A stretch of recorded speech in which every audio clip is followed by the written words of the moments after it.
Estamos aqui para mais um episódio do nosso Mercaurantes Cast, um programa que foi criado para você que é empreendedor e profissional que atua no segmento de food service e supermercados. Mercaurantes é um acrônimo formado da junção das palavras mercados e restaurantes. Por aqui, nós vamos conversar com profissionais que estão por trás de histórias incríveis do universo que forma o ecossistema dos mercaurantes. E hoje eu vou ter a alegria de conversar aqui com um cara incrível. Eu já conheço ele há acho que uns 10 anos e tive a oportunidade nesse tempo de desfrutar ali do conhecimento dele, aprendi muita coisa sobre varejo de máquinas e equipamentos para cozinhas industriais, restaurantes e negócio de alimentação em geral. Bom, hoje eu recebo aqui um convidado que é filho, marido, pai e empreendedor. Essa é a definição dele. Na minha definição, ele é um empresário de sucesso do segmento de equipamentos, máquinas e utensílios para negócios de alimentação. Eu tenho a alegria de receber aqui o Anderson Pereira, da Frigo, que é a melhor loja de equipamentos e máquinas e utensílios para negócios de alimentação do Brasil. Anderson, seja bem-vindo. Pô, obrigadão, Marcelo, pelo convite. Com uma introdução dessa aí, pô, obrigado mesmo. Dispensa até comentários assim, pô. Bom, obrigado mesmo. Legal. Me faltou palavras aqui, né, para eu manifestar assim e trazer aqui para nossa audiência a grandeza do que tu representa aqui pra gente, para esse segmento. Afinal de contas aí, né, a tua família, a tua empresa, as tuas marcas são super tradicionais assim. Para quem é aqui de São Paulo, certamente conhece. Para as pessoas que são de outros lugares do Brasil, tem aqui a rua Paula Souza. É Sim. Santa Efigênia, né? O bairro, né? Ali o bairro tá... No início é Luz, lá embaixo é Mercado, né? Por causa do mercado Mercadão. municipal. Ela é uma rua de 2 bairros, vamos dizer boa. assim. Mas aqui então tem a rua Paula Souza, que é uma rua tradicional de comércios e lojas e De empresas equipamentos, né? de equipamentos E e máquinas e utensílios. Eu me lembro bem que eu tinha 12 ou 13 anos quando eu vim a primeira vez assim, acompanhando meu pai. E meu pai me falou, pô, vamos lá que eu vou te levar para conhecer lá a Rua dos Equipamentos. A rua mais importante, onde tem as lojas maiores lojas e mais importantes do Brasil, para quem trabalha com restaurante, com cozinhas industriais, com refrigeração.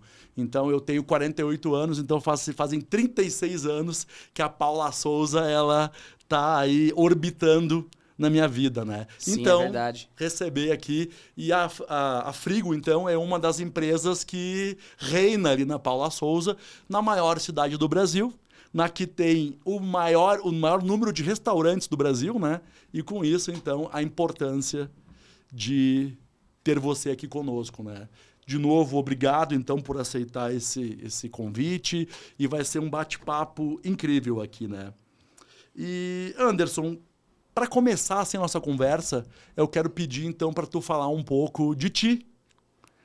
Nesses multipapéis aí que tu desempenha, né? Tu te apresenta ali, eu vi, então, como filho, marido, pai e empreendedor, né? Fala um pouco, então, de ti, desses teus multipapéis. Fala também um pouco da Frigo, das marcas. Fala um pouco aí desse universo pra gente.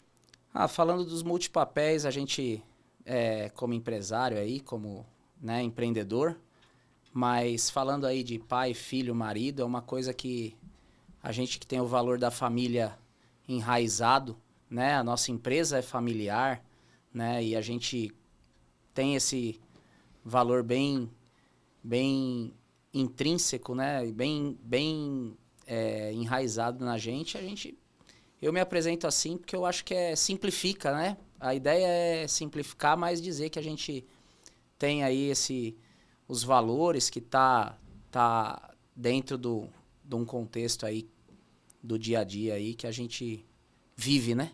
Legal, legal. E fala um pouco da Frigo, das marcas, quantas lojas aí que vocês têm no grupo. Comenta um pouco pra gente, pra quem não conhece. Raramente alguém não conhece, mas confirma essas informações, por favor. É verdade, a Frigo é uma empresa familiar, a gente começou com o meu pai, né?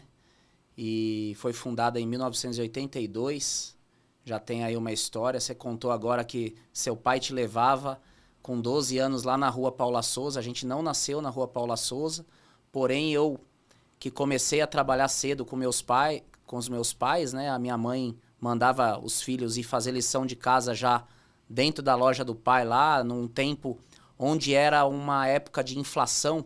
Então tinham os vendedores e naquele tempo não tinha tablet, computador, não tinha celular, não tinha nada. Então era muito louco, porque a gente terminava de fazer a lição ali rapidinho e tinha que pegar a borracha, apagar as tabelas de preço, escrever tudo à caneta, né?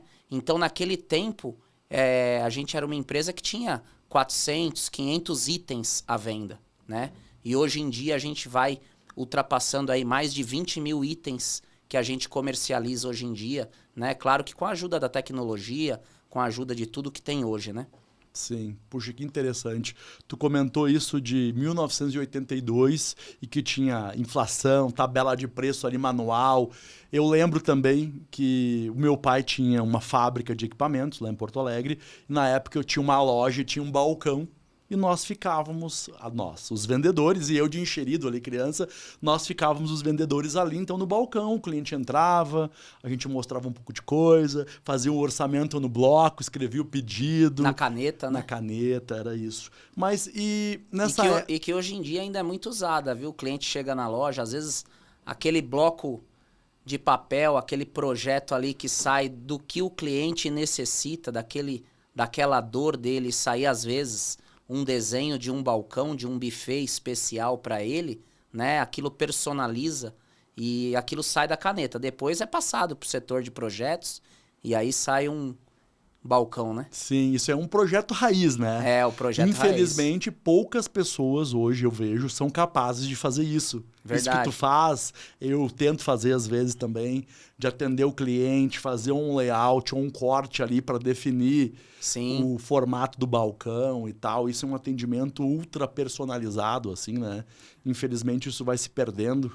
Eu também, quando comecei a desenhar, fazia plantas ali com nanquim. Até eu contei num outro episódio. Fazia layout com nanquim. Verdade. Pintava com giz de cera, azulzinho, o que era vidro, o marrom ali, o que era madeira e tudo isso, né? Sim, eu tive a oportunidade de fazer algumas visitas e eu trabalhei carregando pasta aí na rua também com outro tipo de vendas, né? E foi bem interessante que, às vezes, com alguns vendedores que eu aprendi, eu via eles fazendo os projetos em pranchetas gigantescas, saía aquelas plantas de pontos, coisa mais maravilhosa, mas era despendido um tempo, assim, violento, né? E sempre tendo que fazer de novo e para cada projeto, tudo do zero, não tinha a tecnologia de hoje, né? Exatamente. E tu me falou então da Frigo de 1982. Nessa época, o que era a Frigo no sentido de mix de produto? Tu falou que vendiam 400 produtos, agora é 20 mil. Mas o que era lá? O que compunha esses 400 produtos? Eram só utensílios? Tinha alguns equipamentos? Como que era nessa época da fundação lá atrás? No início eram 100% equipamentos, né? A parte de refrigeração, balcões frigoríficos,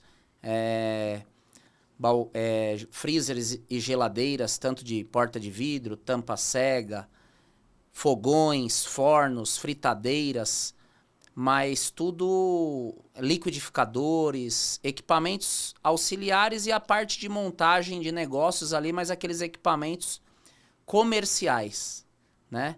E não tinha a parte de utensílios, tem uma parte toda aí que veio depois, né? Sim, interessante. E em que ano que vocês ingressaram na Paula Souza? Que ano que vocês foram lá para a rua tão tradicional? Então, essa é uma coisa interessante que a gente primeiro saiu de onde o meu pai começou ali, o meu pai continuou lá, né? Eu fui para a Rua Brigadeiro Tobias, lá próximo à Praça do Correio, montamos loja lá naquele setor. E depois, em 2004, a gente montou a loja na Rua Paula Souza, a primeira vez. 2004. E de lá para cá, fomos crescendo, e ficamos por lá, né? Acabamos fechando, à época, a loja da Rua Brigadeiro Tobias, que era uma rua que tinha muito setor de balanças comerciais, parte de outros tipos de equipamentos, e ali a gente vislumbrou a parte dos utensílios. Porque à medida que foi passando o tempo, eu percebia que os clientes que trabalhavam ou que prestigiavam a empresa do meu pai, a recorrência deles era muito longa. Era muito difícil o cliente precisar de um novo produto. Porque são produtos duráveis que a gente vende, né? Duram bastante tempo. E imagina antigamente que os produtos até duravam até mais, né? Então, daquele tempo, a gente foi vislumbrando que a gente precisava vender mais vezes para o mesmo cliente. E como que a gente conseguiu atingir esse objetivo? Entrando com alguns utensílios, algumas peças de reposição. E isso, ao longo do tempo, a gente foi se aperfeiçoando e foi investindo para poder chegar no que a gente está hoje aí, que tem muito a fazer pela frente ainda, né? Legal, que interessante, né? Por tudo, né, tem uma estratégia, né?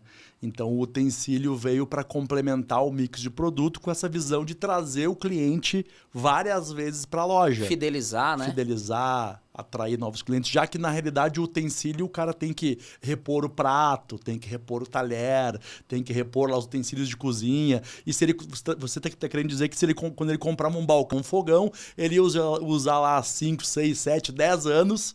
E ela tá lá, durando bem o equipamento, e o utensílio o cara tem que repor, porque quebra, porque some, é isso. Não, e é interessante também uma coisa que a gente que veio do equipamento e foi pro utensílio, mas tanto um quanto o outro exige um atendimento especializado para o cliente, né?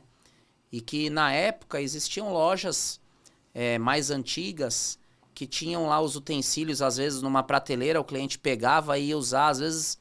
Conversando com o cliente começou a aprender a utilizar utensílios mais profissionais. Assim como na época dos equipamentos, a gente também tenta conversar com o cliente, ver a real necessidade, indicar o produto correto para o cliente correto, né?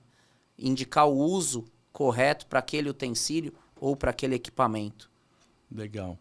Bom, para dar um fechamento nessa história inicial, aí eu queria entender. Então eu já sei que a Frigo Grupo foi fundada pelo teu pai em 82, eu sei muito bem do conceito de família, do valor do trabalho que a tua família tem. Sim. Eu vejo e conheço isso no dia a dia aí, em ti, nos teus irmãos e tal, né? Na família de vocês.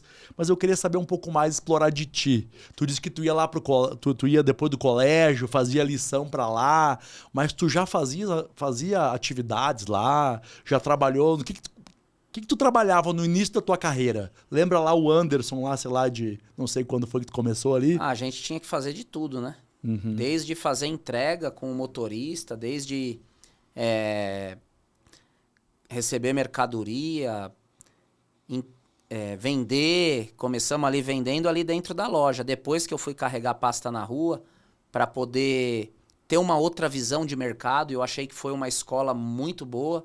A questão de você visitar o cliente para vender, para atender, ver a dor dele e oferecer o melhor produto, né, para o cliente que estava, né, resolver realmente o problema dele ou a dor, né, para poder fazer um negócio que seja bom para os dois, né? Uhum. Então eu fiz de tudo um pouco na loja, assim, desde fazer banco, na época tinha que fazer banco, pegar fila de banco, tinha 2, 3 bancos por dia, aquele negócio que hoje em dia você fala assim, nossa, se tivesse que fazer hoje isso, como é que seria, né? Era uma loucura, né? Tu foi office boy, então, é isso? De tudo um pouco, até office boy. Eu fui office boy, meu primeiro trabalho lá foi de office boy, fiquei 3 meses E aí eu me lembro que eu ia no banco ali e tal, fazer os pagamentos, levava aqueles boletos, levava cheque para depositar. Tinha. E eu me lembro que de vez em quando tinha um lugar ruim que eu não gostava, que tinha uma fila quilométrica. Depois eu fui saber que era o cartório. Sim. De vez em quando tinha que ir no cartório lá pagar o negócio para ser protestado. E naquele tempo tem uma coisa interessante que como o juro no Brasil era muito alto, essa inflação era muito alta, compensava para os empresários não pagar o boleto, deixar vir o cartório para poder ir pagar o boleto lá no cartório, porque os juros do boleto era menor do que o da inflação. Então tinha essas situações, né? E aí a gente tinha que pegar a fila do banco e a do cartório.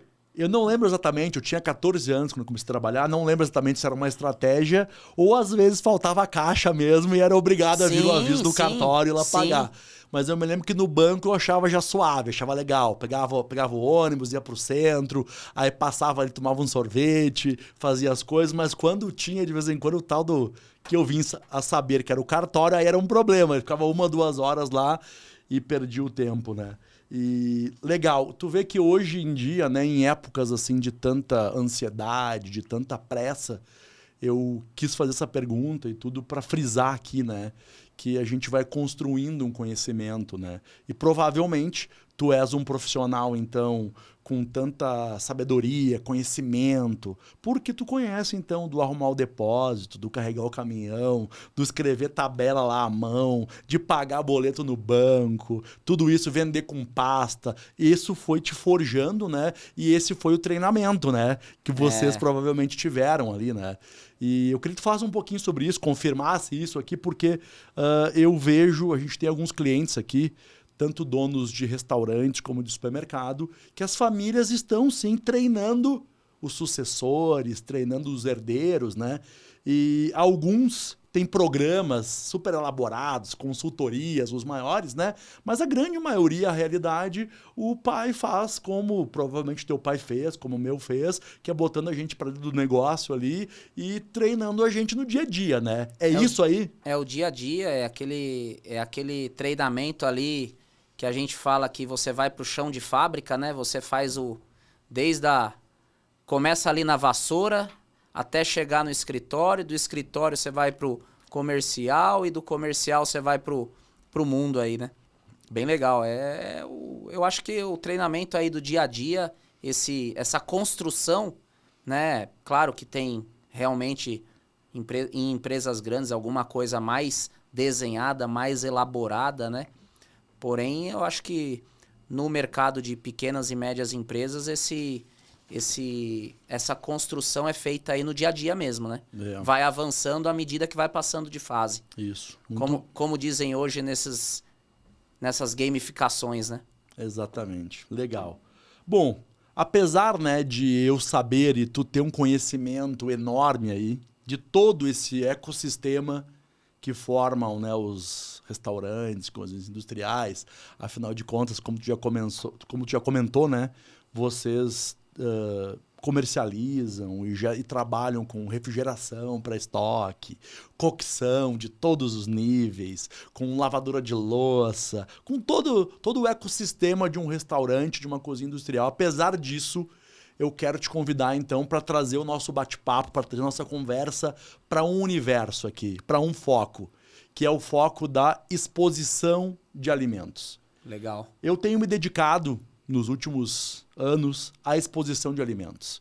Eu, apesar de gostar, de já ter pesquisado, já tive várias cozinhas experimentais, tecnologias aí de resfriamento, de forno, tudo isso, mas nos últimos anos eu tenho focado na exposição de alimentos. Inclusive, a minha proposta, como o meu propósito como empreendedor, é ajudar os donos de restaurantes e supermercados a valorizarem a exposição para vender mais e aumentar o lucro. Então eu quero te convidar então para trazer nossa conversa para esse âmbito, justamente então para esse nicho de exposição de alimentos. E eu vou fechar mais ainda o foco. Quero trazer então para a exposição de alimentos no sistema self-service. Legal. A refeição self-service, aquela que é tão famosa no Brasil, que é unânime aí de norte a sul, e que é um sucesso no Brasil todo. E eu sei que tu conhece muito bem isso, e aí o nosso ponto, a nossa conversa eu queria permear nesse sentido. E a minha primeira pergunta aqui eu quero saber uma opinião tua, e se tu não quiser dar tua opinião, quiser falar as opiniões dos teus clientes, também serve. Ou então, se tu pode trazer um paralelo, eu quero saber o que tu prefere e o que tu aconselha em relação a balcão térmico. Se tu prefere o balcão térmico no sistema de banho-maria ou no sistema de aquecimento a seco. Bom, se fosse para dar uma resposta simples e objetiva, eu falaria assim: aquecimento a seco. Ponto. Tá. Porém, você sabe que tem N discussões, né? Acho que dá para desenvolver o assunto como um todo, né? A gente falar em banho-maria para alguns tipos de produto realmente é bom? É bom, porque o vapor ajuda a não deixar ressecar tanto o alimento. Concordo. Porém, tem todo um sistema de trabalho que, hoje em dia, uma das maiores dores dos restaurantes é mão de obra. E a mão de obra que se dá, ou que dá para trabalhar com buffet em banho-maria, é uma coisa que hoje em dia é muito complicada, né? Você tem que abastecer de água, porque você tem que abastecer todo dia a água. Trocar a água todo dia, né? Se você for trabalhar com o de banho-maria. Você teria que esgotar essa água todo dia. Porque ali cai comida, ali cai sujeira, e aquilo fica reagindo, né? Ao longo do tempo, no outro dia, aquela água não tá legal, né? Aquilo tá meio podre até. E aí, a gente tem o sistema a seco. Que aí a gente vai trabalhar com um casamento entre o buffet seco, com sistema de aquecimento que a gente fala por contato, né? E aí, ou por aquecimento com luz, e aí a gente entra numa parte que é o quê? Trabalhar sem ter todo esse outro trabalho, com uma beleza, com uma exposição mais limpa, mais bonita, né? Com menos cantos, claro que com os utensílios corretos para poder esse casamento ficar bom também, né? Eu acho que dá para desenvolver também esse assunto para ajudar o empreendedor que trabalha nesse mercado a comprar os utensílios corretos para esse tipo de trabalho, porque não é só o buffet, é o sistema de trabalho, né? É um conjunto É um conjunto de coisas. Boa. E que você começou falando muito bem com a questão do trabalho da exposição do alimento, né? Tem aquela frase que todo mundo fala, né? O cliente come com os olhos, né? Sim. E realmente o desejo ele começa com a visão, né? E com o aroma e com N situações aí, N coisas, mas a gente pode falar assim que esse casamento ele começa com os olhos. Então, tudo bem exposto, bem bonito, com os utensílios corretos, o resultado no final vai ser melhor. Melhora as vendas e melhora o lucro, né? Exatamente. Esse é que é o objetivo final, acredito eu. Exatamente. Né? Então, na tua opinião, tu acha que tem casos, você comentou que tem casos que o banho-maria é utilizável, é viável, mas pela dinâmica e pela praticidade, a tua opinião, o sistema de aquecimento a seco leva vantagem. É isso? E leva muita vantagem. Eu também. Eu sou um defensor unânime do sistema de aquecimento a seco. Eu já trabalhei em restaurante, já fiz essa operação de colocar água lá com um balde, com recipiente, já esgotei, eu sei o quão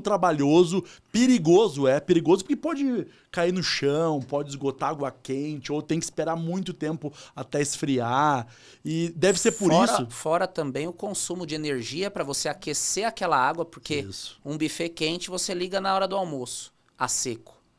E um buffet, quando você tem que aquecer a água para depois colocar a comida quente, você tem que ligar ele 9, 10 horas da manhã. 2, 3 horas antes, né? É isso que eu tô falando. 2, 3, às vezes até mais, dependendo da potência, porque se o buffet não tiver uma potência adequada, tem que ligar muito antes. Exatamente, né?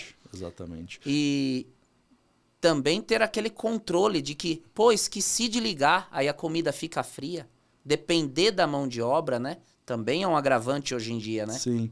E eu não sei se vocês na Frigo, ao longo dos anos, venderam peças e componentes, mas antigamente tinha um comércio muito grande de resistência, que o cara, assim como esquecia de ligar e a água estava fria, não estava pronto para manter a temperatura adequada, o cara esquecia de desligar e aquela água entrava em ebulição, fervia, secava e queimava a resistência. Então tem toda uma dinâmica. E eu vou te falar uma dessa, porque até hoje ainda tem esse comércio. Ah, vocês vendem resistência ainda, então? Porque a gente tem lá na Frigo um setor de peças. Sim.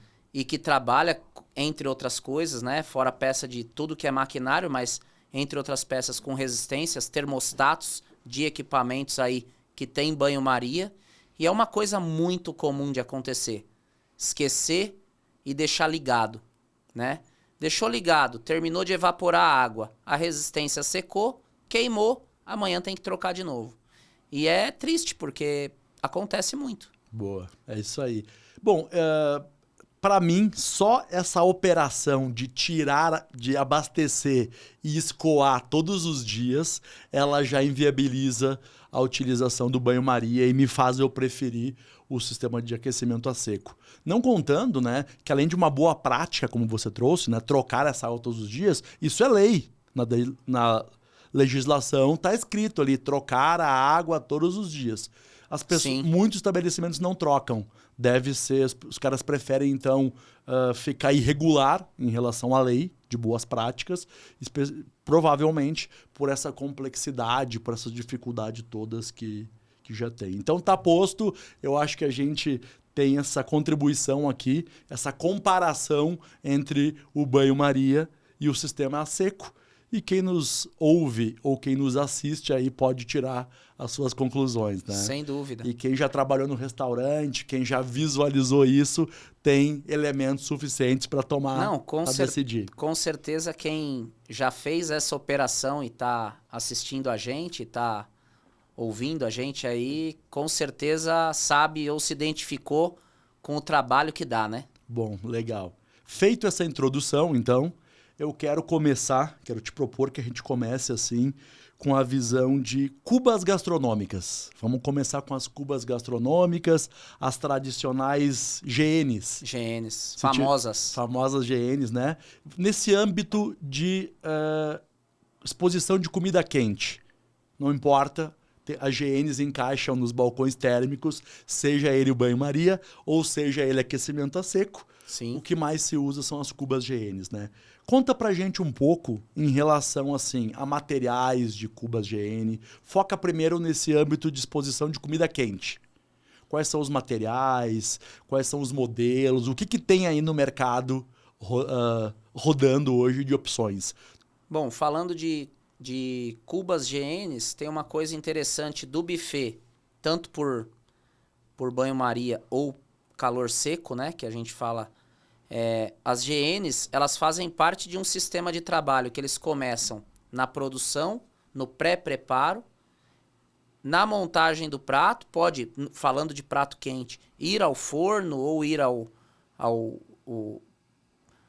banho-maria ali para manter quente um produto que ele recebeu e ir para o pastrô ou para o buffet, né? Esse produto ele começa no início da produção e ele pode ir até o final. Legal.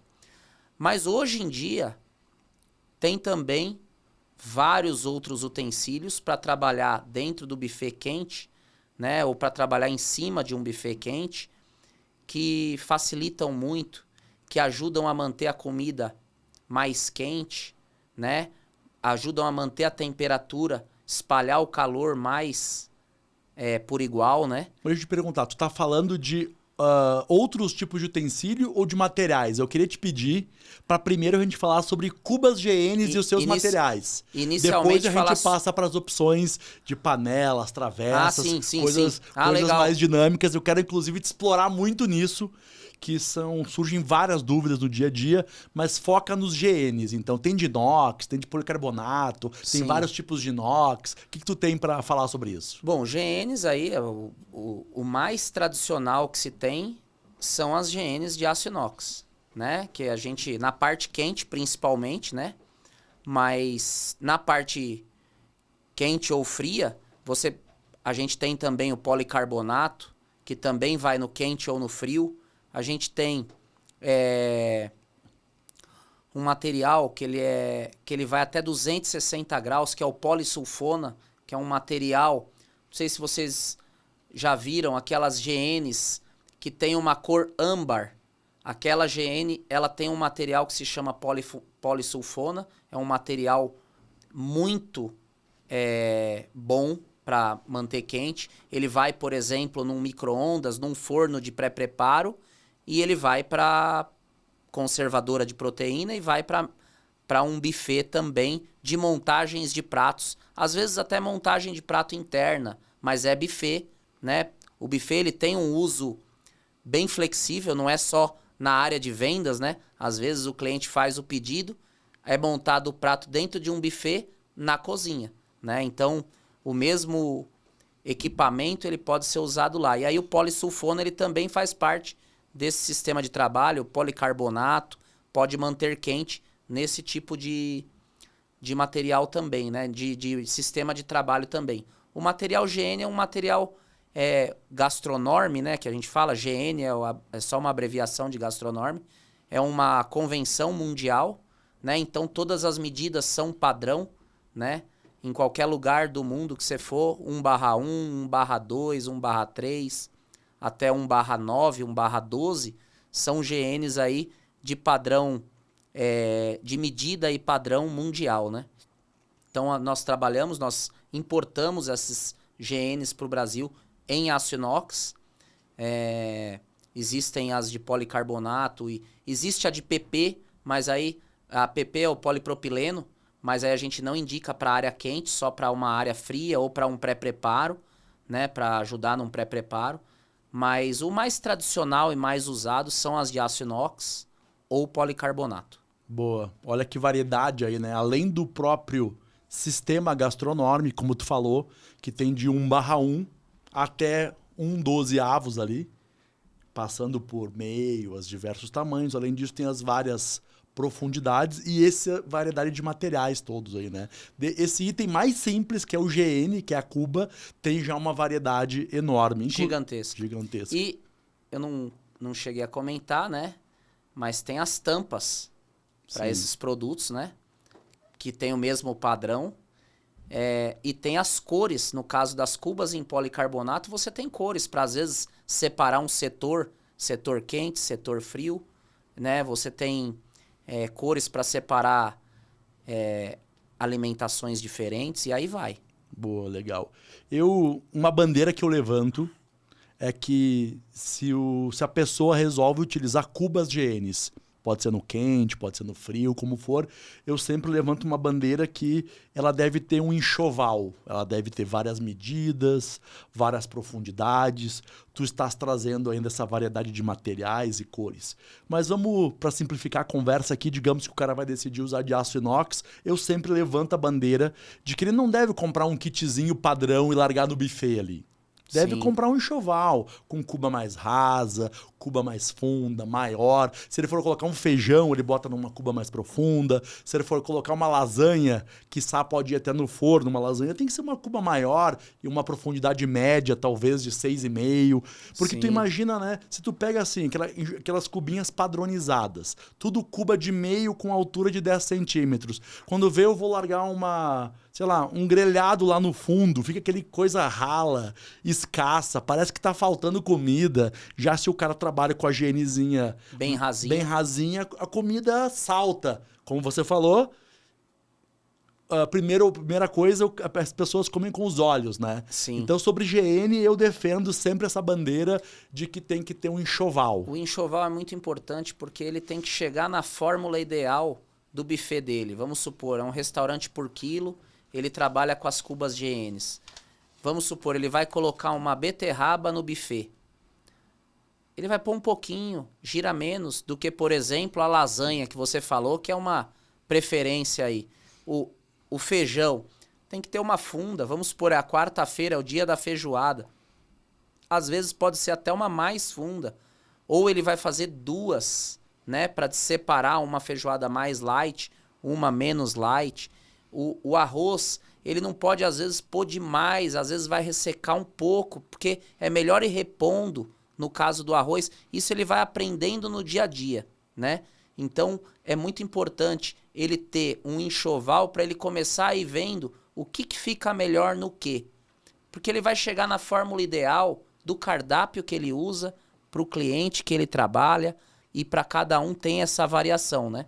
E a grande vantagem é que essas cubas GNs, por exemplo, você vende na tua loja ou Sim. na unidade, certo? O cara vai lá e compra uma grande com 3 centímetros, Exatamente. compra uma outra, 1/1 com 6,5, vai comprar uma meio horizontal ou vertical e vai comprando ali. Isso é uma coisa... E vai aprendendo, como tu trouxe, no dia a dia, conforme o tipo de cardápio. Isso é uma coisa interessante, porque os nossos vendedores lá, ele pergunta justamente isso, o que você vai colocar na cuba. Então, em cima mais ou menos de um cardápio, pô, é mais funda, é mais rasa, é menor ou maior. Ah, é um molhinho só para poder servir uma pimentinha, só para guardar um limãozinho, vamos pôr uma quadradinha pequena, só para quem quer pegar uma fatiazinha do limão, porque afinal de contas, se ele paga por quilo, se ele levar uma fatia de limão a mais, ele já está ajudando, né? Já está engrossando o faturamento do empreendedor, né? Isso é muito importante. Boa, boa. Fica aí, então, essa dica importante de, se a pessoa escolheu fazer a exposição dela com cubas GN, que ela tem, então, um enxoval, uma variedade de tamanhos e profundidades para organizar e fazer a exposição conforme o cardápio do dia. Boa. Agora vamos ao seguinte, vamos avançar nessa pauta, vamos falar sobre panelas, travessas, assadeiras para exposição de produtos quentes. Para mim, a exposição perfeita, a exposição vendedora e a exposição que vai fazer o dono do restaurante vender mais, faturar mais, atrair clientes e fidelizar, para mim, ela é feita numa pista aquecida seca para panelas, travessas e assadeiras. Essa é uma opinião minha. E aí eu quero conversar contigo sobre isso. E eu quero que tu ajude a responder uma pergunta. Essa pergunta eu ouço através do meu time lá na Ukit. Com certeza, semanalmente, a gente recebe a seguinte pergunta.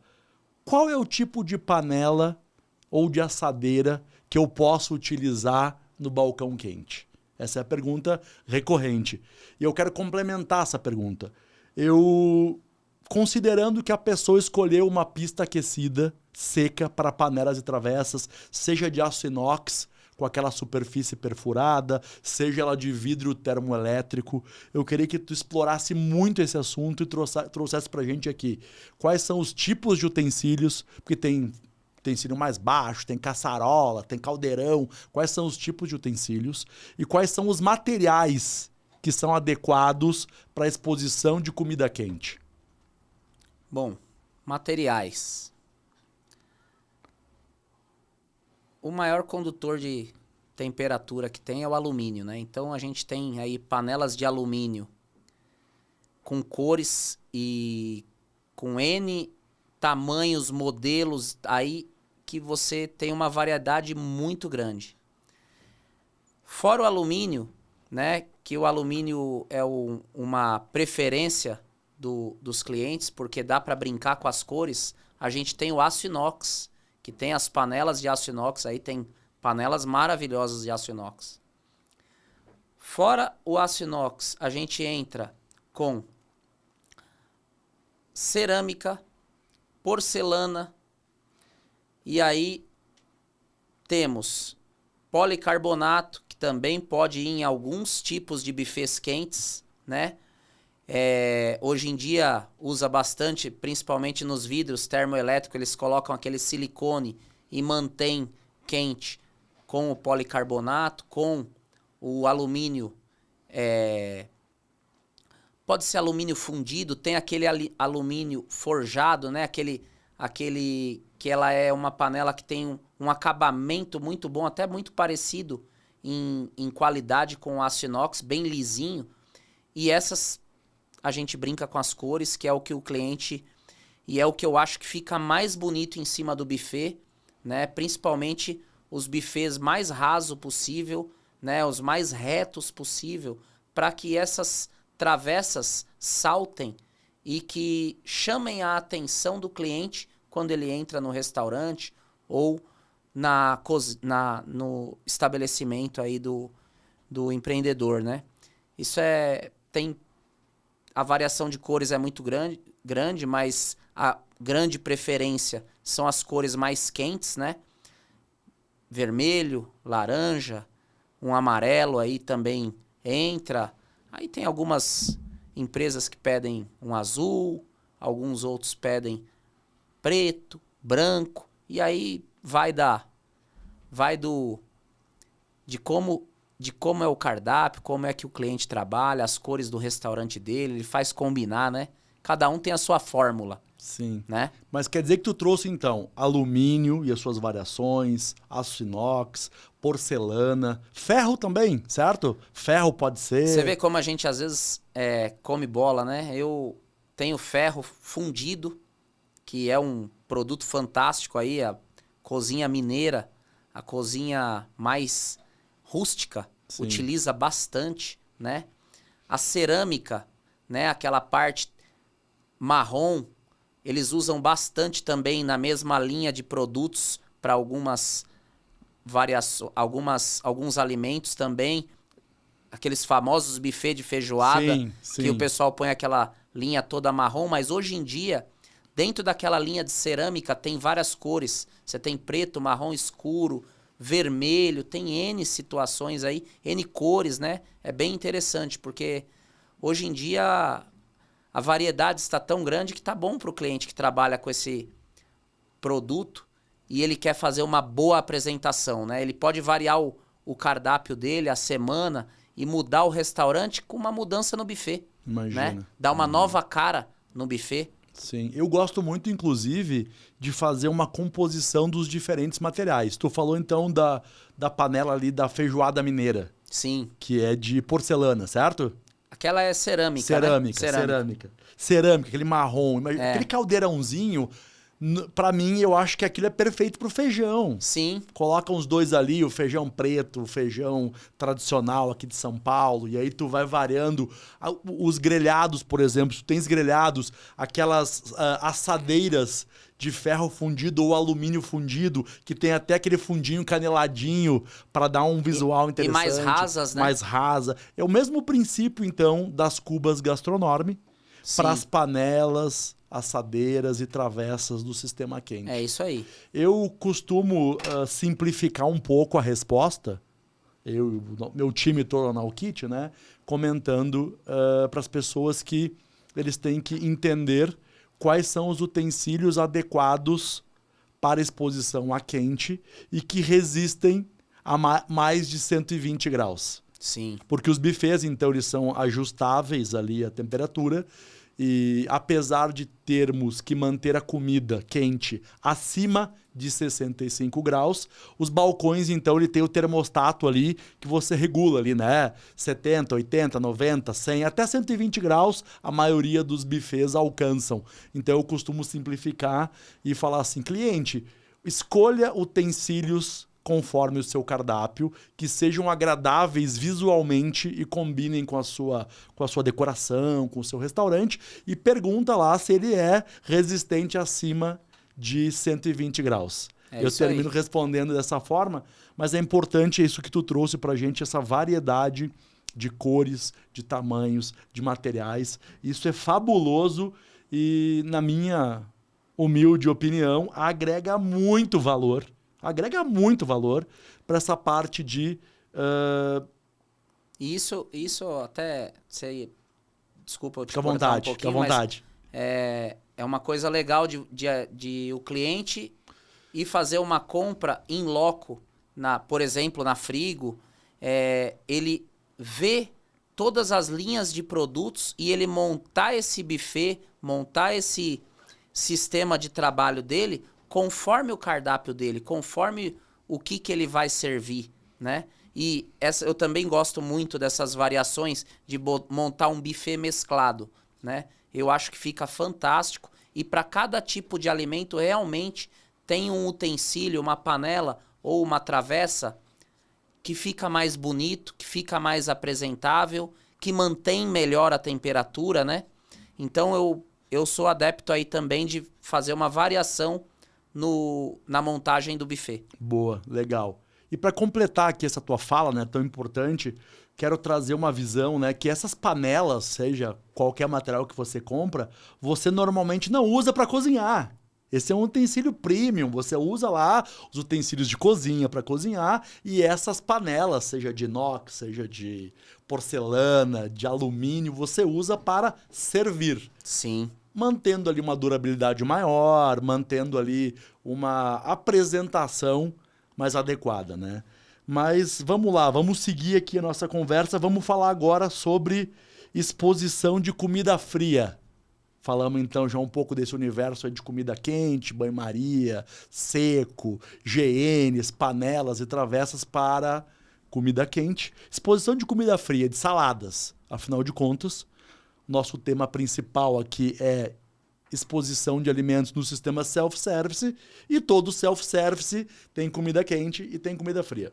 As saladas, então. Vamos fazer a mesma divisão, vamos começar pelos GNs.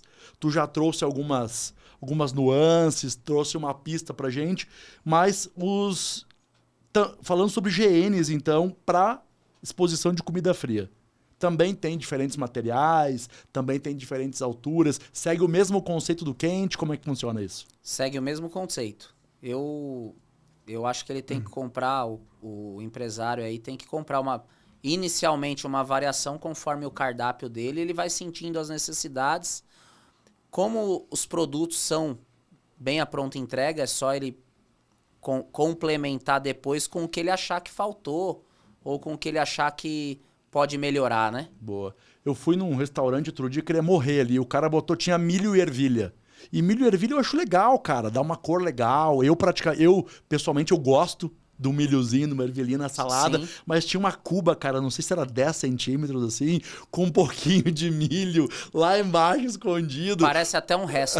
Parece um resto. Pra eu servir aquilo ali e tu pegar vou pegar o exemplo do milho da ervilha. Ou tu bota num recipiente bem rasinho, ou bota numa cubinha pequenininha, certo? Pra ficar aquilo pra parecer que tem bastante. Põe uma colher pro pessoal se servir, né?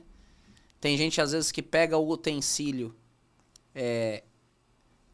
correto pro equipamento, monta direitinho, mas às vezes para servir, pega o utensílio que é mais difícil pro cliente pegar. Sim. Aí ele pega com dificuldade, o que ele faz? Ele colocou só um pouquinho. E às vezes ele até queria mais, mas é tão difícil que ele fala, deixa pra lá, vou pro próximo, né? Sim. Tem que criar, né? Além de um visual interessante, né? Tem que criar aquela facilidade pro teu cliente servir. Sem dúvida. Mas sobre os utensílios de servir, nós vamos falar depois. Vamos primeiro focar aqui na exposição de comida fria. Falar dos GNs, então, que por analogia, é muito perto, muito parecido da comida quente. Vamos focar aqui de novo, porque para mim, a exposição vendedora e a exposição campeã de saladas, de comida fria, também é uma pista fria, com névoa de gelo, bem rasinha e com vários utensílios dali. Aí eu queria que tu falasse pra gente então, cara, o que tem de opções de saladeira, de bowl, de travessa? Eu sei que tem uma infinidade de vidros, de piscina, bowl. Traz pra gente aí, navega nesse território todo aí, nesse oceano de possibilidades. Sei que tu tens tudo isso, já trabalhou com tudo isso, trabalha com todos esses modelos. Sim. Traz o que tu pode trazer pra gente? Imagina aquela mesa fria, linda, rasinha, névoa de gelo. O que o cara pode mesclar ali e trazer de materiais e formatos para exposição de saladas? Bom, para cada tipo de alimento também tem o seu utensílio ideal, né? Vamos dizer que tem produtos rasos, médios, fundos, né? Em termos de alturas, né? De profundidade do utensílio, mas como exemplo aí, o cliente vai colocar folhas, é melhor colocar num fundo, porque o cliente vai pegar ali e aquilo esvazia muito rápido. Mas às vezes ele vai pôr uma bandeja de sushi, de sashimi, vai pôr um carpaccio, aí tem que ser o mais raso possível, Sim. né? Para o produto, como eles dizem, os nossos clientes, para o produto pular para fora, né? Pular para os olhos do cliente, que é onde atrai ele, né? Então, falando aí em profundidade, basicamente é isso. Mas falando em tipos de produtos, você tem vidro, né? O vidro é um negócio que você tem o vidro mais transparente possível, que é uma coisa maravilhosa, né? Tem muito buffet muito bonito que eles utilizam e brincam bem com o vidro. Tem aqueles vidros mais opacos, né? Que a gente chama daquelas lentes, né? Tem aqueles vidros que já tem aquele material trabalhado e aí tem cores, né? Aí, fora o vidro, tem a melanina. E hoje em dia tem um negócio legal, porque tem as melaninas brancas tradicionais, rasas, fundas, quadradas, hexagonais, redondas, em formatos dos mais variados possíveis, rasa, funda. E tem também as melaninas coloridas, né? Que também, dependendo do tipo de alimento, fica muito bonito, né? Às vezes você vai servir uma maionese, é um produto mais branco, vamos dizer assim, uma Sim. cor mais próxima do branco. Às vezes você põe o branco no branco, ele não aparece.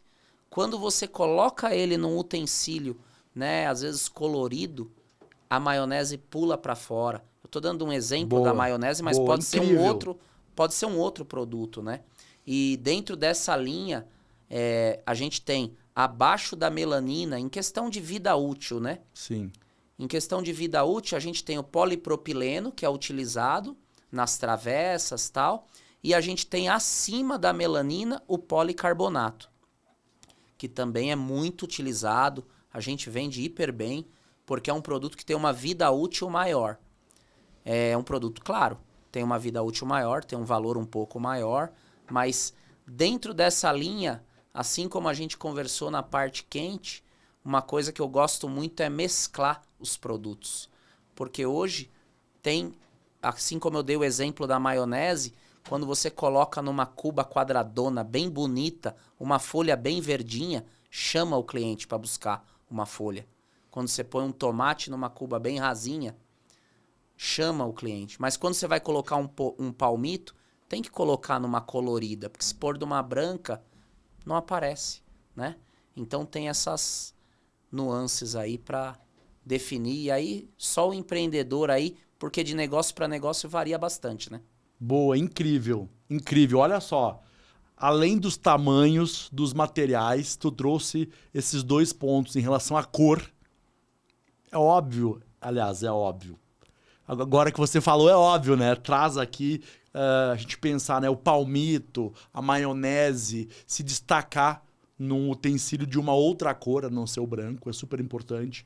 Você falou então das folhas, né? Trabalhar num bowl. Então eu enxergo então essa mesa fria, com uma pista fria, névoa de gelo, com diversas alturas e tipos de utensílios, e pode fazer essa combinação também de materiais, cores e formatos. Sim. Isso é uma exposição vendedora, como tu trouxe ali, né? Que salta aos olhos e dos olhos, então, para o prato. Sim. E aí faz o empreendedor, o dono do restaurante, vender mais e faturar mais. Incrível, incrível. Por isso, então, por essa variedade inteira, que eu sempre defendo que os utensílios de servir devem ser personalizados, deve ter um enxoval para ir adequando a exposição conforme o cardápio do dia. Sim. E tendo empresas como a tua, então, como a Frigo, que tem isso tudo lá no mostruário, a pronta entrega, o empreendedor pode ir numa loja, pode ou sabe já mais ou menos o cardápio dele, ou leva uma anotação do cardápio e monta lá na mesa ali, monta até num buffet ali. Dá para fazer ensaios monta ali, um né? ensaio. Sim. Esse é o ponto, e aí o cara, sei lá, vai lançar, vou começar a fazer feijoada nos sábados. Volta lá e compra ali o caldeirão da bruxa lá e tal, específico, pra botar feijoada. Isso é muito interessante porque de tempos em tempos, às vezes os restaurantes têm que apresentar novidades para os clientes, mudar cardápio, e às vezes ele modifica o cardápio, vai fazer as fotos, mas não lembrou do utensílio. Pô, mudou o cardápio.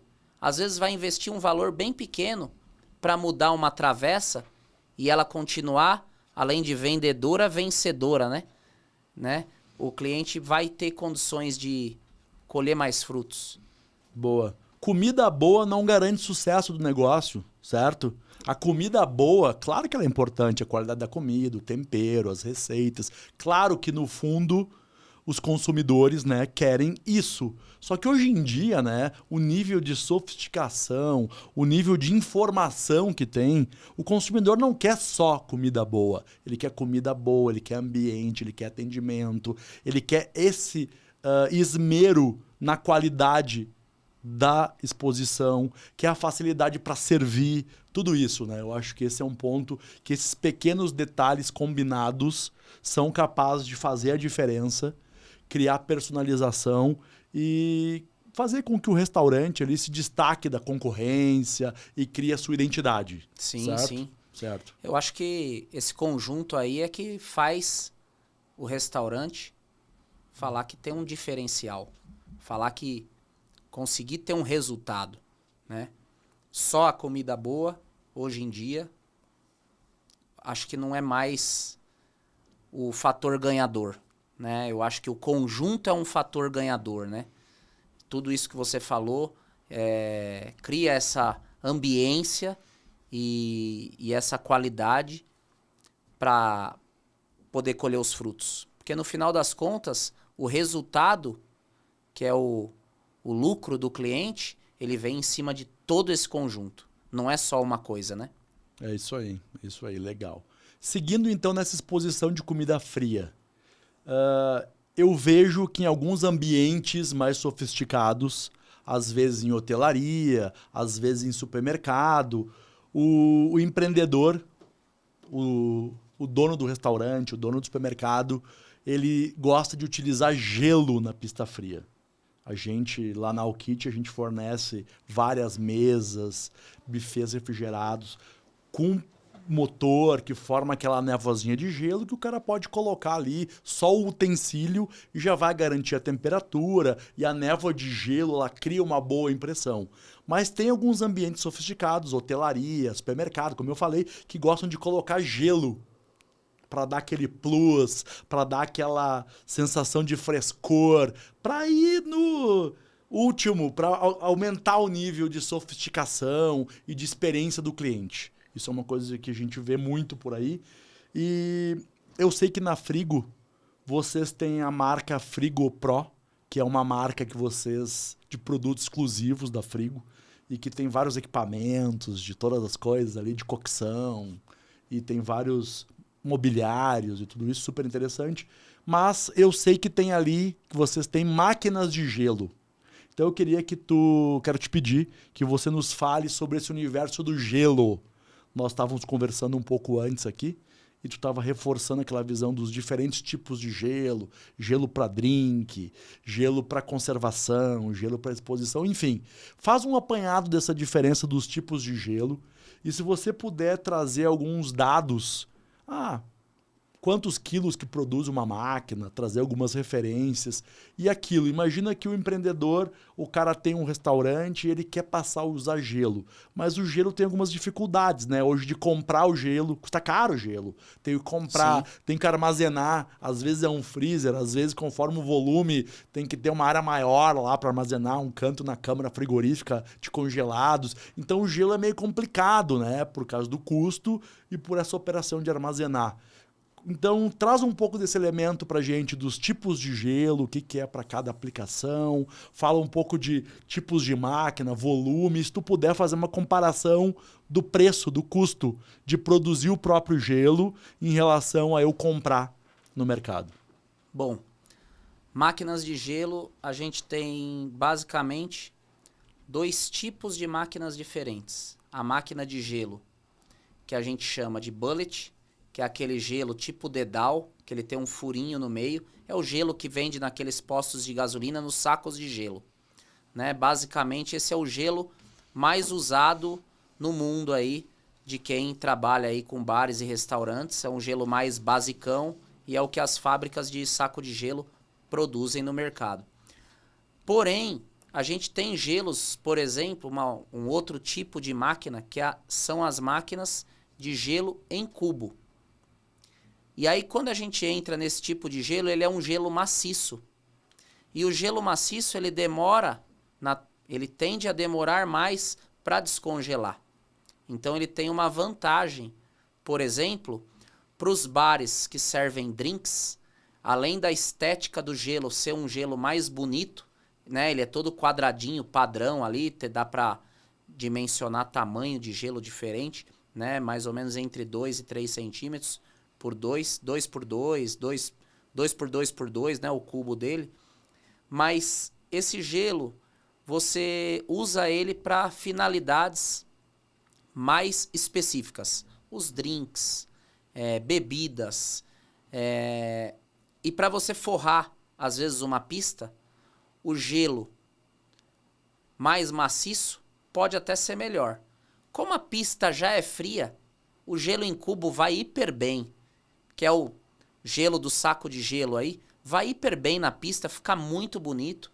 E eu, particularmente, eu acho que se o cliente colocar gelo uma vez na pista dele, ele vai entender o resultado que dá, porque, como a gente já falou várias vezes, do olhar do cliente, aquela sensação de estar tudo muito bem refrigerado, de estar tudo com muita qualidade, aquele cuidado a mais, o gelo, ele é um fator ganhador nesse caso, porque ele tem todas as características que o cara do buffet frio quer apresentar.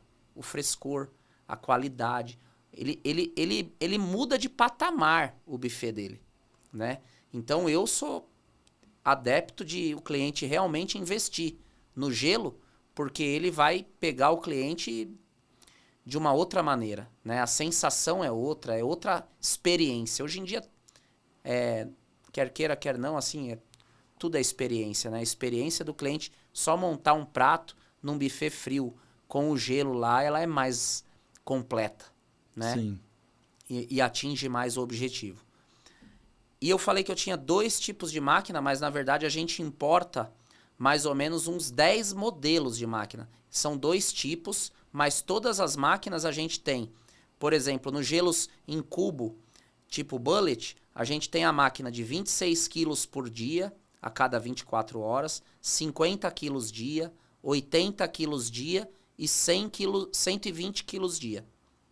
Essas máquinas têm depósitos, então ela vai produzindo gelo, tipo a máquina de 50 quilos e a de 26, ela tem um depósito que cabe 9 quilos de gelo, aproximadamente. A máquina de 80 tem um depósito que cabe 35 quilos de gelo e a máquina de 120 tem um depósito que cabe 55. Então, geralmente, o cliente que tem buffet, ele vai comprar uma máquina lá depende, lógico, o tamanho do restaurante, Sim. mas ele com uma máquina de 80, que é uma máquina que tem um custo-benefício maravilhoso, ele vai lá, enche um balde de gelo, coloca no buffet em volta das travessas ali e ele já está gerando uma experiência diferente e muito valorosa para o buffet dele. Já as máquinas de gelo maciço, a gente tem a partir de 100 quilos. 100 quilos, 190 quilos e 300 quilos. Essas máquinas são muito usadas nos bares e restaurantes, para as bebidas, para os drinks, mas também é muito usada na área da panificação, porque hoje em dia o gelo é um grande aliado para poder refrigerar a água enquanto está batendo a massa, para retardar o crescimento da massa. Tem vários outros usos do gelo, né? Mas a função principal do que a gente está conversando, que é a valorização do buffet e a exposição dos alimentos, em cima dessa função, as máquinas, nesses tamanhos menores que eu falei, atingem muito bem o objetivo, né? Claro que numa padaria, às vezes ele tem que ter gelo para vários setores, que nem eu falei, para massa, para isso, para aquilo. Sim. Ele compra uma máquina grande que vai ter um depósito de 150 ou de 250 quilos, porque ela vai produzindo e eles vão só enchendo os baldes e usando em cada setor. Entendi. Mas uma máquina, então, dessas de 80 quilos, você falou, para ter uma média inicial aqui, para um restaurante self-service ali, ele poderia usar provavelmente tanto para o buffet como para as bebidas, para o almoço, tudo isso. E que tamanho tem mais ou menos isso? É o tamanho de uma geladeira, assim? É o tamanho de um frigobar, um pouco maior que um frigobar, né? Ah, tá. Então é uma máquina de bancada isso, é isso? É uma máquina que você pode pôr embaixo da bancada, na parte da copa, e utilizar para montar o buffet ali. Faz uma reposição, às vezes leva mais um pouquinho de gelo ao longo do horário de trabalho ali, repõe, né? Sim. Mas você vai utilizar também. Eu acho que hoje em dia os clientes, assim como valorizam o visual ali na hora de montar o prato, mas quando ele chega na hora da bebida, o cliente hoje em dia é limão e gelo, é laranja e gelo, dependendo da bebida que vai consumir, só gelo. Mas o gelo ele é um diferencial. Boa. Você poder dar gelo à vontade para o seu cliente, se você não está comprando um saco de gelo do posto de gasolina ou do distribuidor, que é acima de R$10, acima de R$6, acho que nos lugares mais baratos que você for comprar um saco de gelo, no outro você só está gastando energia e a água para produzir, né? É um negócio que fica muito, muito, muito mais barato o saco de gelo. O gelo produzido por você, né? Claro, a máquina já vem com filtro adequado, você vai instalar a máquina adequadamente num filtro e vai ter todo um trabalho, né? Instalou bem direitinho, água potável, gelo de água potável garantidamente, né? Não é um negócio aí que você está comprando, você não sabe de onde vem. Tem vários diferenciais que você pode garantir para o seu cliente essa qualidade.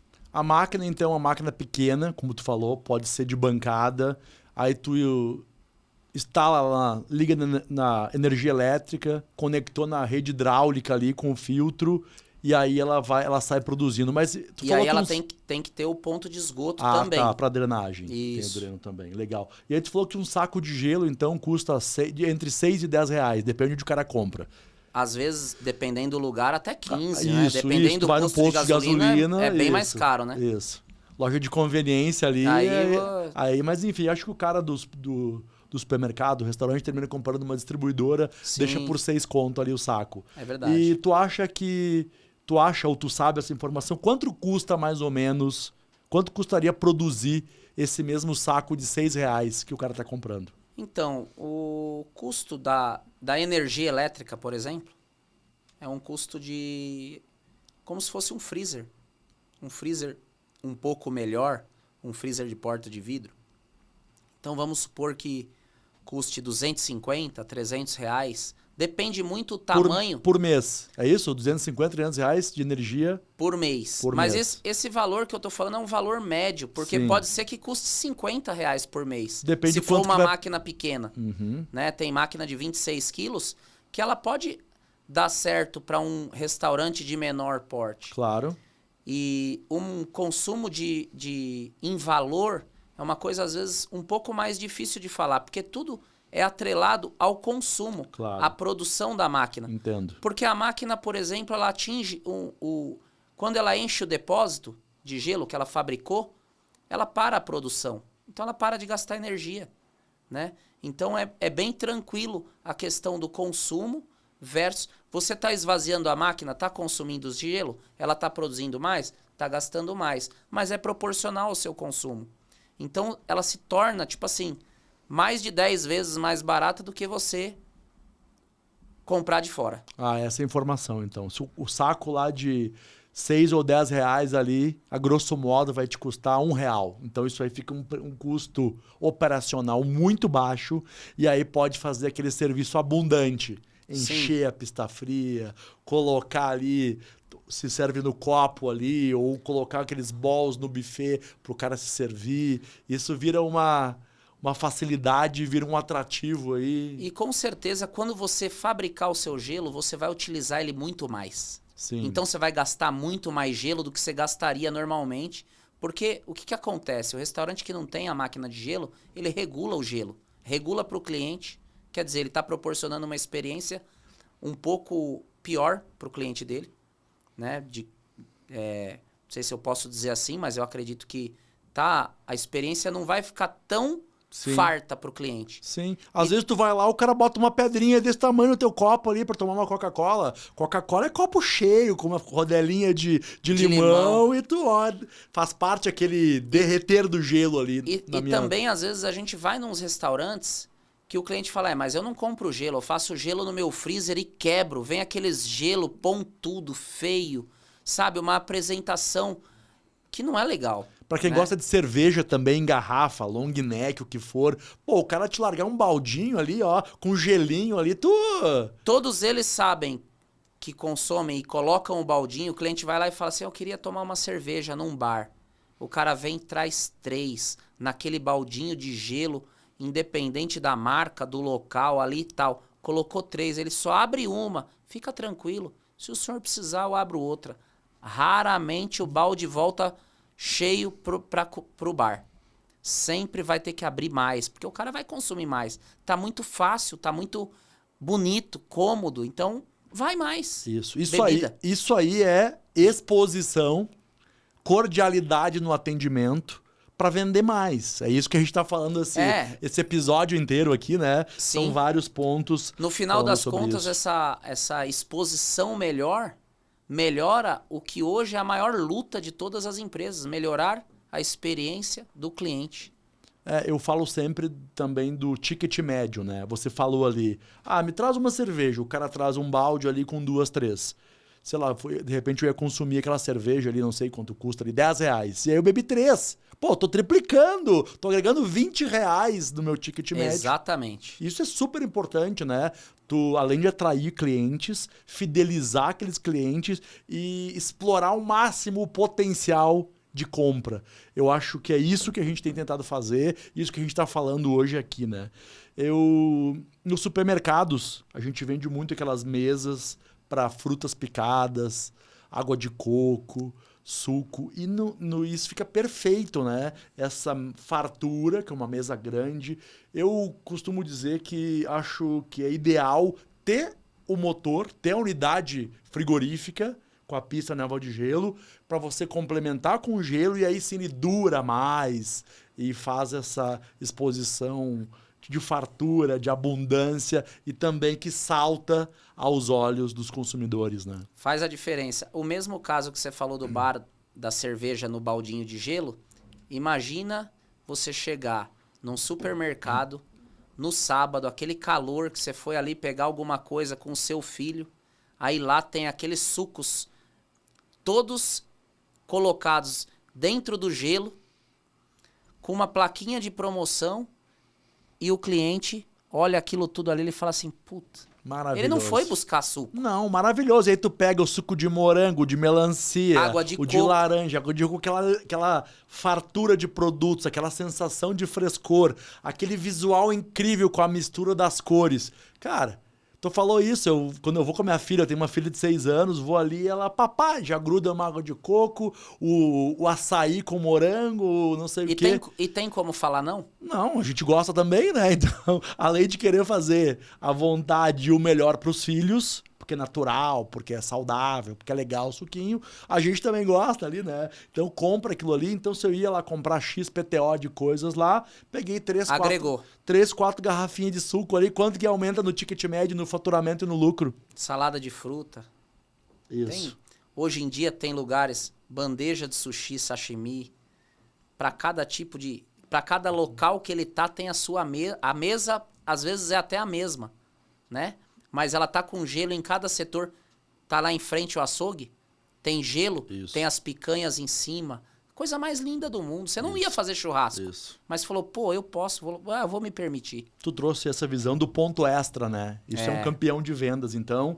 E essa mesma fruta picada, esse mesmo suco, quando exposto lá naquela geladeira, pode ser aberta, pode ser com porta, ele vende muito menos do que quando ele está ali num ponto extra, pode ser a carne perto do açougue, pode ser as frutas no hortifruti ou até no corredor lá, próximo aos checkouts, aos caixas, para fazer a venda de impulso.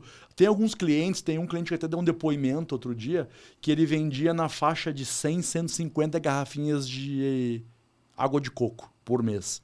Ele passou a vender mais de 1.000. Ele aumentou mais de 10 vezes. A tal da mesa que ele comprou ali se pagou no primeiro mês.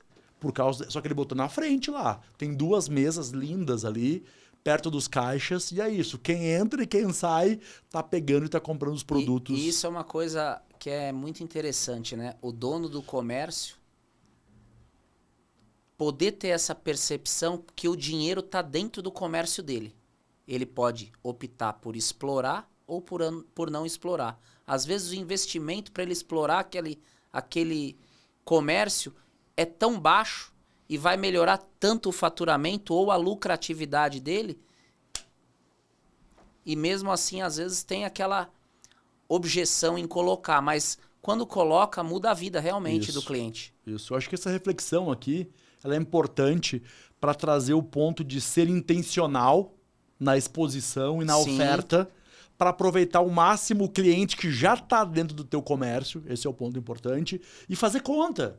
Olha o caso do Toninho, que é esse cliente, que ele vende por 10 reais uma garrafinha de água de coco, e ele vendia 100 e passou a vender mais de 1.000. Então ele aumentou 10.000 reais de faturamento só no produto água de coco. Só que ele me falou que ele coloca salada de fruta, bota outras coisas que ele vende mais, e ele não tinha contado, aquele dia não tinha contado, e ele falou, Marcelo, outra coisa, tem o ganho intangível, que é o cliente que veio aqui para comprar aquela aguinha de coco bonita, geladinha, e chegou na hora, levou uma pilha no caixa, chegou na hora, levou um biscoito, que você não conseguiu computar. Então é o seguinte, o ganho é incrível. E às vezes uma mesa expositora como essa, às vezes o buffet bonito, os utensílios legais, a máquina de gelo, se o cara for fazer conta de uma maneira mais abrangente, isso tudo sai barato, sai de graça, com certeza. Falando de cada dia aí o pessoal com menos tempo, ou nesse mundo de tanta correria, né? Eu tenho uma experiência que é bem interessante, que eu passei em um mercado desse, tem um cliente e amigo aí que tem um mercado e tem bastante exposição desse tipo, e parei na hora do almoço, conversei e tal, saí da reunião, eu já passei por esses setores de venda, eu peguei uma água de coco, uma bandejinha de sushi, paguei no caixa, entrei no meu carro e já fui comendo enquanto dirigia para a empresa. Você imagina que aquela venda, ele me vendeu um almoço para um cliente que não foi almoçar no mercado, ele foi para uma reunião. E isso hoje em dia está cada vez mais usual. Isso. Né? Então isso é bem interessante. Isso, o nosso programa aqui, Mercaurantes Cast, né, vem então de Mercaurantes, esse acrônimo, essa junção, mercados e restaurantes, com essa visão da junção dos conceitos, onde os supermercados fazem serviços de alimentação, com tudo isso que a gente está falando, e ao contrário também, nós incentivamos então os restaurantes a utilizarem essas técnicas de varejo. Imagina que o cliente, o Anderson, o Marcelo, vão almoçar no restaurante self-service. Imagina que aí, próximo ao caixa, ele tem ali a mesa fria, com saladinha de fruta, com suquinho, uma mesa lá com refeições embaladas. Isso na Europa, nos Estados Unidos, já é comum. Não tem um restaurante. Aí o Anderson foi lá, comprou sua comida por quilo, sei lá, gastou, vou chutar aqui, 30, 40, 50 reais, não importa. E ele comprou mais um suco, mais uma saladinha, levou 2 embalagenzinhas de comida para casa, gastou, quando vê, dobrou o ticket médio. Esse é o ponto. Aí. O mundo e o ecossistema dos Mercaurantes, que é a nossa marca, justamente quer proporcionar essa fusão desses universos aqui. Que eu achei fantástico esse projeto. Até te parabenizar aí. Opa. E te agradecer mais uma vez pelo convite, que ficou sensacional mesmo. Que é isso, ao contrário. Eu e minha equipe aqui, nós que te agradecemos aí por tudo isso que tu tá agregando, essa aula toda que tu nos trouxe aqui, né? E para completar isso, eu tenho aquela pergunta sobre os utensílios de servir. Olha só, a gente teve a jornada do cliente no restaurante self-service. A gente falou ali sobre sistema de aquecimento, comparou o banho-maria com o sistema de aquecimento a seco, falamos sobre GNs e sobre as panelas e travessas e seus diversos formatos para comida a quente. Falamos então também de pista fria, névoa de gelo, congelo, os diferentes utensílios e formatos para comida fria. E eu quero te perguntar agora sobre os utensílios para servir. O que tem aí de colheres, espátulas, pinça? O que tem de materiais? O que tem de opções aí? Dá uma visão geral pra gente. Bom, mais usual que tem é o aço inox, né? Para trabalhar esse sistema todo de trabalho. Porém, você tem variação de cores nos cabos para separar por tipos de alimentos ou por decoração da casa, né? Você tem cabo plástico, você tem cabo silicone para a área do quente, você tem colheres e conchas que elas não caem dentro da panela, elas têm apoios para elas ficarem encaixadas por fora, para não deixar cair o cabo lá dentro, não deixar aquecer o cabo. Tem cabo de aço inox que é oco, para não deixar esquentar o cabo. Tem diversos tipos de utensílios para cada setor, né? Eu acho que é muito importante, assim como o cliente faz um enxoval para expor, ele fazer um belo de um enxoval para servir. Por quê? Para cada cardápio tem a sua colher, o seu tamanho de colher, ou de concha, ou de espumadeira, ou de espátula para servir um bife, uma carne, alguma coisa assim. Ou pegadores, você tem os pegadores aí pro quente, com silicone, pro frio você pode separar, deixando eles todo de inox. Aí entram diversas coisas, aí você tem o bambu, você tem... Aí entra em cima da decoração da casa, do cardápio com que ele é exposto, né? De que tipo de cardápio que é a casa. E aí você vai fazer essa adequação desse enxoval à medida de cada dia, né? Porque tem muitos restaurantes aí, ele tem um cardápio para cada dia. Sim. Né? Principalmente aí em São Paulo tem a feijoada é na quarta, o outro é na terça, o peixe é na sexta. E assim no Brasil afora, aí cada lugar tem as suas peculiaridades, né? Legal.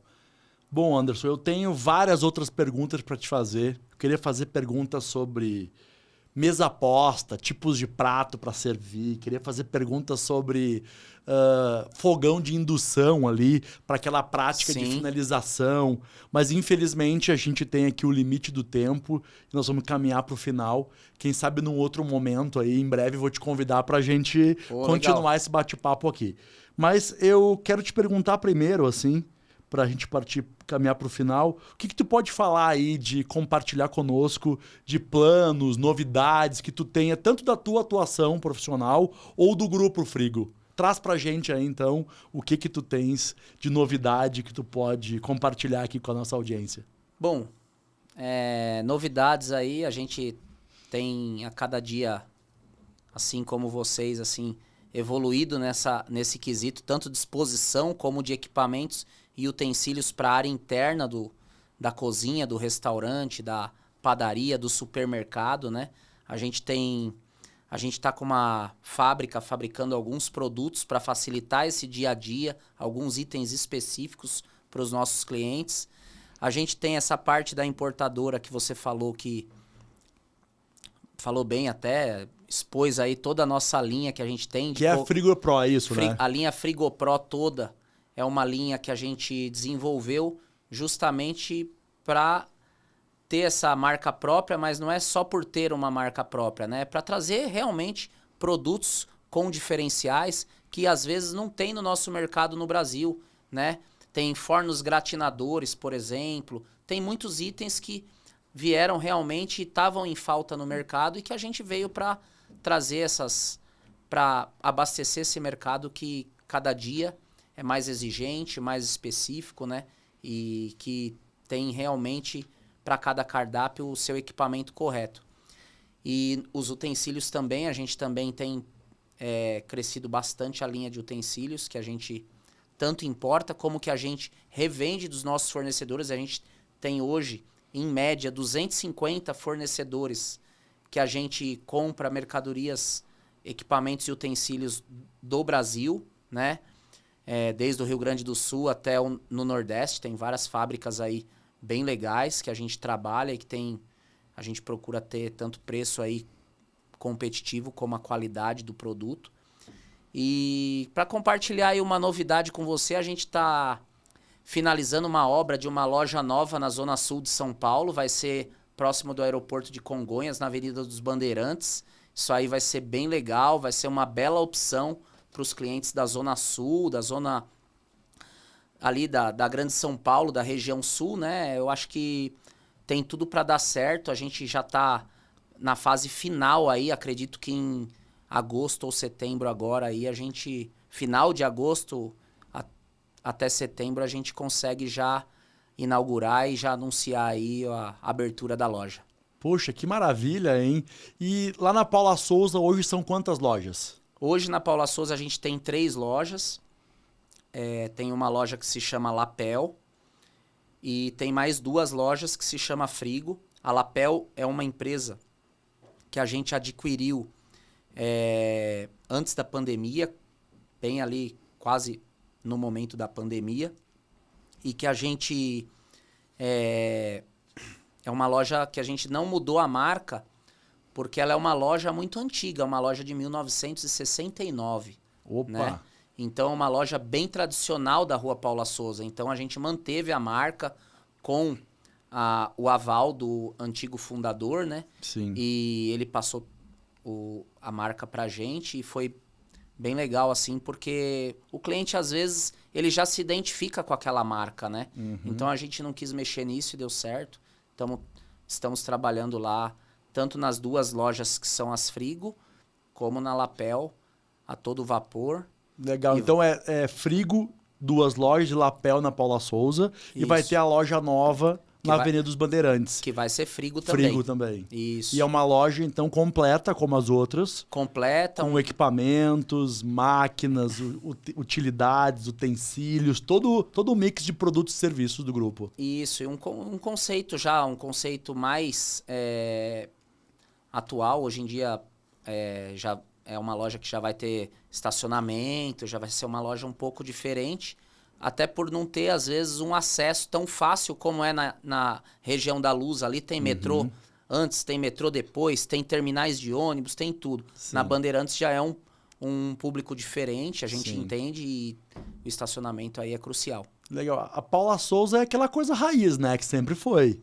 Você vai, estaciona na esquina, lá no estacionamento, daquele prédio cheio de elevadores, Sim. Uns vão de metrô, e aí então na Bandeirantes tu vais pegar um outro público para o pessoal não precisar ir mais pro lado do centro, né? Legal. E Anderson, como é que as pessoas podem te acompanhar, pode falar contigo, fala aí o teu Instagram da Frigo, fala um pouco aí como é que as pessoas vão te seguir para ver mais sobre esse universo todo que tu apresentou pra gente. O Instagram da Frigo é @frigooficial, né? A gente tá aí no Insta. E tem o meu também, quem quiser me mandar mensagem e tal, tiver alguma dúvida, quiser conversar relacionado ao assunto, aí a gente está à disposição. Meu Instagram é Anderson Luiz L. Pereira. Anderson Luiz L. Pereira e Frigo Oficial. Eu vou pedir para a produção colocar aqui no descritivo desse episódio também os 2 arrobas aí para ficar... Até só para Luiz com S. Opa, olha aí, ó, tá bom. E, bom, Anderson, pra gente, como uma forma aqui de agradecimento pelo teu tempo, por tudo isso que tu trouxe pra gente, a gente tem uma lembrança aqui. Tem uma lembrancinha aqui pra você. Pô, aí sim. Se você quiser abrir Obrigadão, aqui. Hein? Isso. Eu já sou curioso e já abro na hora. Já vou te explicar o que é isso aí, então. Isso aí foi feito de mãos próprias, por várias pessoas da nossa equipe, da Alkit e do Mercaurantes Cast. Pô. Tem aqui, então, um bilhetinho do time, tem uma revista, mas o que eu quero te mostrar, então... Que legal. Tá aí uma placa te agradeço personalizada, bastante, então, Frigo, Anderson Pereira. Tá aí a placa feita com a tecnologia de corte laser nova que a instalou esse ano agora. Muito legal, parabéns, hein? Tá aí, então, uma forma que qualidade, hein? O acabamento... Show. O nome é bonito, mas a qualidade aqui tá top, hein, meu? O nome é bonito, Frigo é uma marca bonita, Anderson Pereira também. Pô, legal. Tá incrível isso. Bom, para você que nos acompanhou nesse episódio, está conosco aqui até esse momento, fica a minha gratidão. E nosso objetivo aqui é trazer convidados especiais que tenham bagagem e que possam trazer conteúdos como esse, conteúdos direto ao ponto, conteúdos práticos para você que é um empresário, um empreendedor e um profissional que atua no ramo, no segmento de food service, supermercado, para você colocar em prática. Como eu comentei durante o episódio, o nosso negócio é ajudar você a destacar a exposição dos alimentos para vender mais e aumentar o lucro. Eu tenho certeza que se você pegar uma parte do que o Anderson nos apresentou aqui e pensar no teu negócio para colocar em prática, você vai atingir esses resultados de fidelizar cliente, atrair novos, faturar mais e aumentar o teu lucro, que é o principal dos negócios do nosso segmento. Fica o meu muito obrigado. Eu sou o Marcelo Stack e eu te convido para me seguir nas redes sociais, no LinkedIn, no Instagram e aqui no YouTube. Um abraço e até o próximo episódio.